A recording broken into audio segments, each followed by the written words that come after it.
Hermeneutik sosial, konsep teologis. Bagian ketiga, etika sosial dalam nabi-nabi Perjanjian Lama. Kawan-kawan, dalam Alkitab Ibrani, bagian besar yang disebut nabi-nabi atau Nevi'im meliputi kitab-kitab Yosua, Hakim-Hakim, 1-2 Samuel, dan 1-2 Raja-Raja, lalu kitab-kitab para nabi, Yesaya, Yeremia, Yehezkiel, dan ke-12 kitab nabi-nabi kecil. Barangkali kita perlu memperjelas apa yang dimaksud dengan nabi-nabi. Kita sedang berbicara tentang sekumpulan teks biblika. Tapi pemahaman kita tentang peran para nabi dalam agama dan kebudayaan Israel kuno dapat mempengaruhi pemahaman kita tentang apa yang mereka katakan tentang etika sosial. Sekurang-kurangnya, kita dapat mengemukakan dua hal. Pertama, nabi-nabi bukan peramal masa depan. Memang, mereka banyak berbicara tentang masa depan, tapi tugas mereka bukan untuk meramalkan masa depan. Tradisi Kristenlah yang justru membuat ramalan atau prediksi menjadi ciri utama nubuatan Perjanjian Lama. Kedua, tugas utama nabi-nabi adalah memanggil umat sebagai sebuah komunitas iman untuk hidup secara bertanggung jawab dalam hubungannya dengan Allah. Bila kita menggunakan metafora perjanjian untuk menggambarkan hubungan bangsa Israel dengan Allah, maka para nabi adalah para pengantara perjanjian itu. Mereka menolong umat untuk memahami apa yang diharapkan dari mereka dalam hubungan itu. Para nabi menafsirkan sejarah, alur peristiwa-peristiwa dalam terang hubungan Israel dengan Allah. Mereka berupaya memahami bagaimana Allah berkarya dalam peristiwa-peristiwa historis tertentu dan bagaimana umat harus menanggapi peristiwa-peristiwa tersebut. Itu berarti seringkali para nabi menaruh perhatian yang sangat besar kepada masa kini dan bagaimana bangsa Israel harus hidup pada masa kini sebagai umat Allah.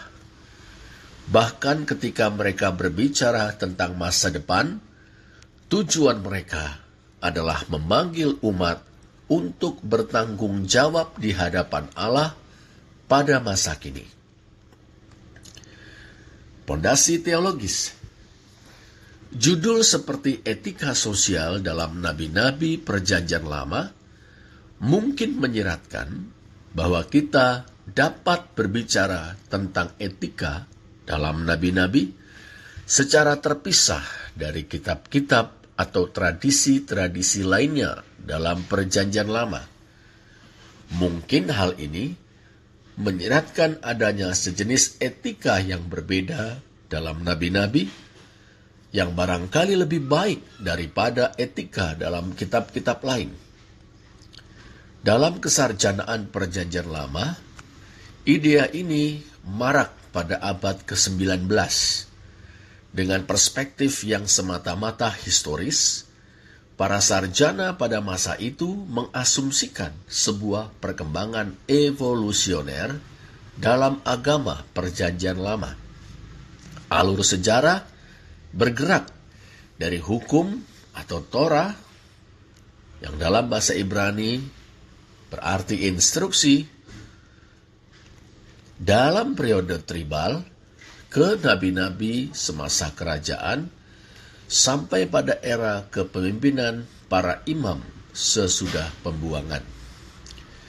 Dalam konteks ini, nabi-nabi dilihat sebagai titik tertinggi dari iman perjanjian lama.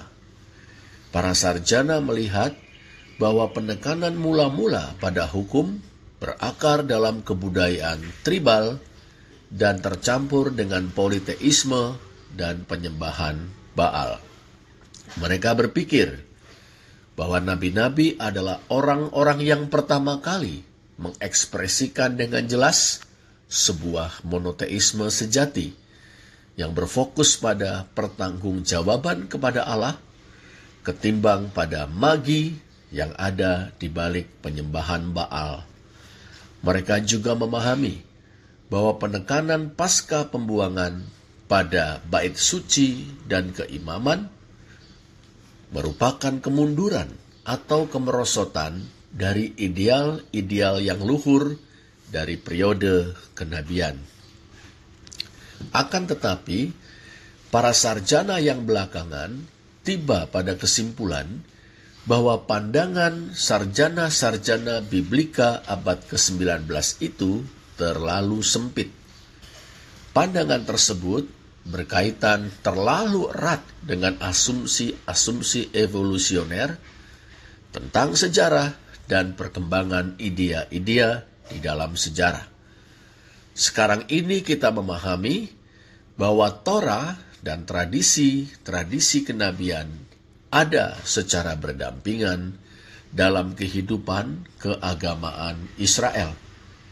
Keduanya merupakan ekspresi dari apa yang dipahami umat tentang Allah dan bagaimana mereka harus memberikan tanggapan kepadanya. Baik Torah maupun nabi-nabi berkaitan erat tidak saja secara historis, tapi juga secara teologis.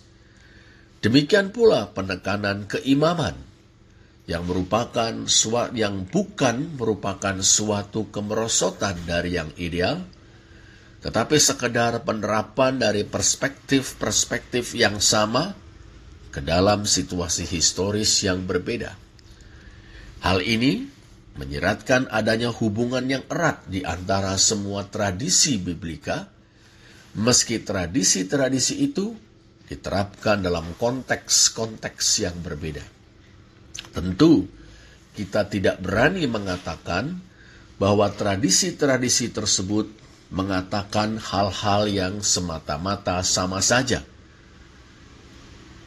Tetapi, kita perlu mengakui adanya kesinambungan di antara tradisi-tradisi yang hidup di dalam perjanjian lama.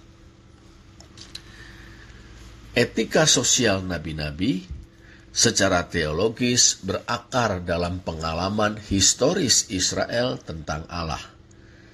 Etika mereka juga menghidupi perjuangan yang terus berlanjut untuk mengolah pengalaman itu dalam kehidupan umat. Bagi Israel, etika sosial kena-mengena dengan pemahaman tentang apa artinya menjadi umat Allah dan bagaimana seharusnya umat Allah hidup di dalam dunia. Baik bagi nabi-nabi maupun tradisi-tradisi Taurat, pemahaman itu bercorak teologis dan berjangkar di dalam peristiwa Keluaran. Ada banyak perdebatan akademik tentang hubungan historis antara tradisi-tradisi mengenai peristiwa Keluaran dari Mesir dan tradisi-tradisi tentang pemberian Torah di Gunung Sinai.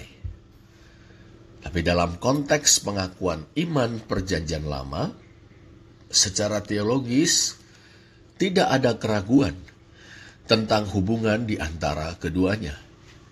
Peristiwa Keluaran dan kisah-kisah Sinai adalah narrative confession dari apa yang sering diekspresikan dalam frase "Aku akan menjadi Allahmu" yang merujuk pada peristiwa Keluaran, dan "Kamu akan menjadi umatku" yang menyiratkan peristiwa Sinai.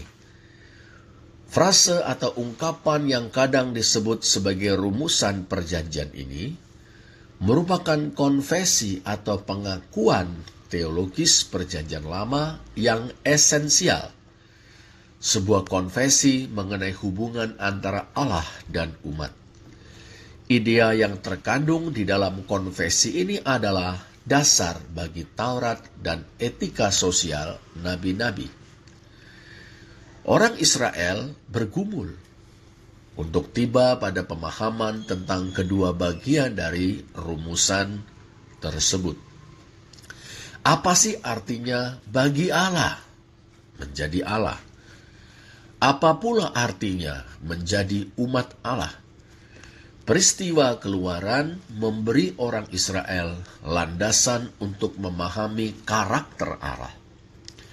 Dia adalah sesosok Allah yang mendengarkan jeritan para budak dan kaum tertindas, dan memasuki sejarah manusia untuk mengadakan pembebasan.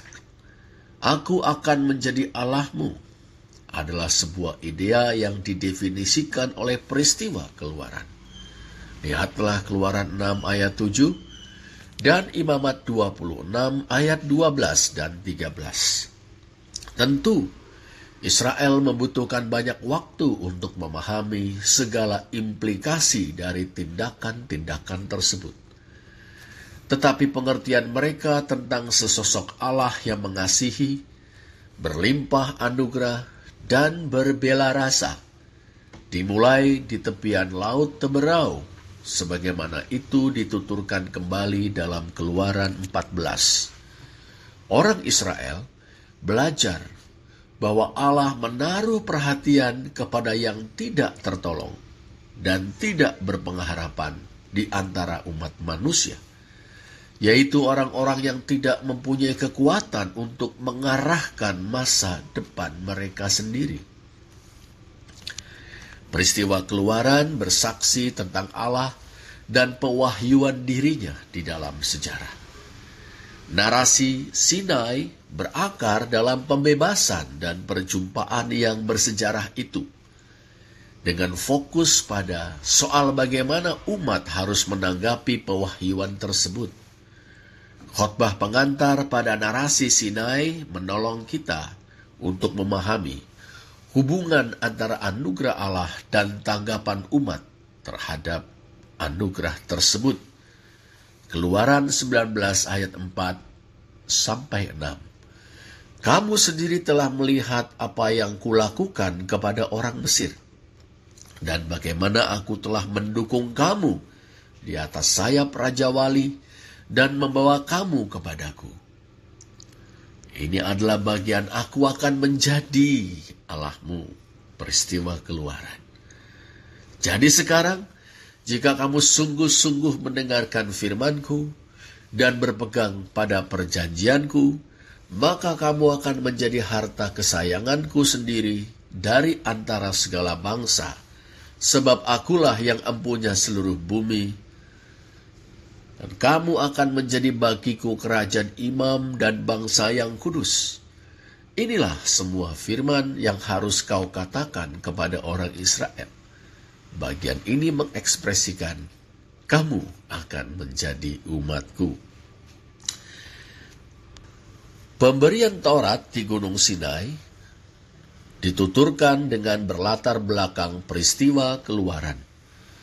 Tujuan pemberian Taurat adalah memanggil umat untuk memasuki dan menjalani hubungan yang berkesinambungan dan unik dengan Allah yang membebaskan. God of Exodus, Allah peristiwa Keluaran. Sesosok Allah yang telah dialami sebagai inisiator atau pemrakarsa perjumpaan yang ilahiyah dan insaniah.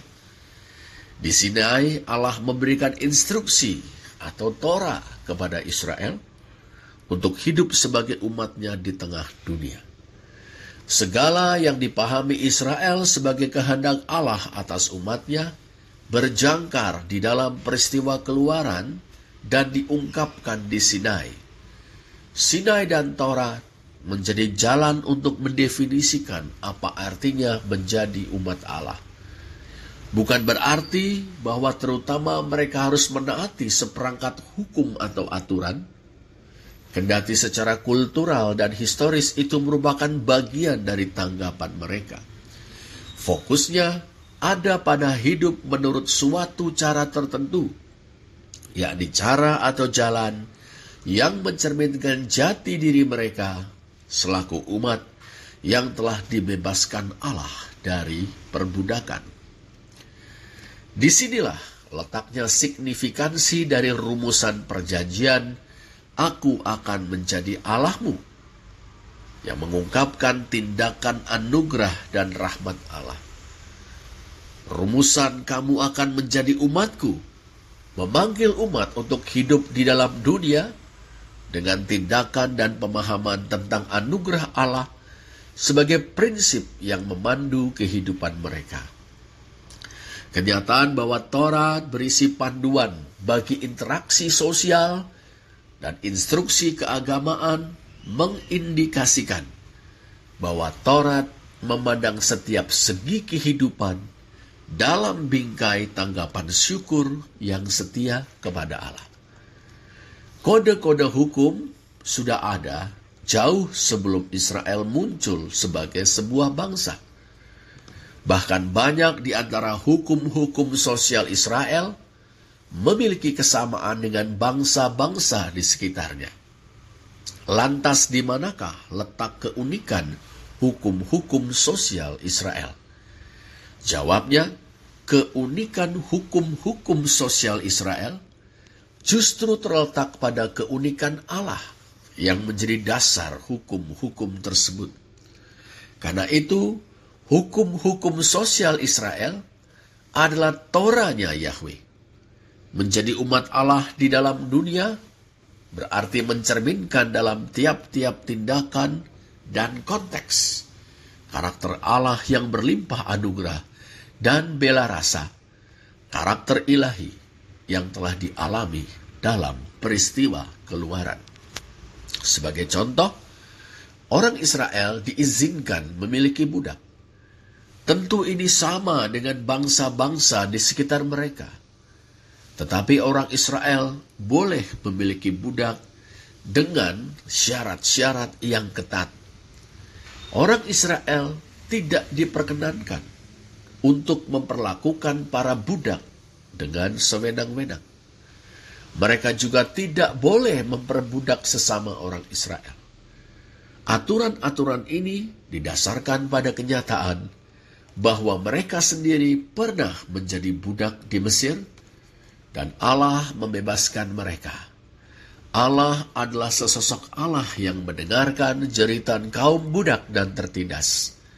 Atas dasar itu, mereka harus memberikan tanggapan kepada Allah. Sebab, bila Ia adalah Allah yang mendengarkan jeritan mereka, tentulah Ia juga akan mendengarkan jeritan orang-orang yang mereka tindas. Mereka telah mengalami sebuah perjumpaan yang bersejarah dengan Allah, yang bermuara pada pembebasan mereka dari perbudakan. Demikianlah mereka dipanggil untuk hidup, yakni berjalan, memelihara, melakukan Torah. Mereka dipanggil untuk hidup dalam terang perjumpaan itu. Komunitas iman ini dipanggil untuk berfungsi sebagai umat Allah hari demi hari, waktu demi waktu. Jadi, pengaturan tindakan-tindakan sosial merupakan ungkapan iman kepada Allah sekaligus tanggapan terhadap anugerah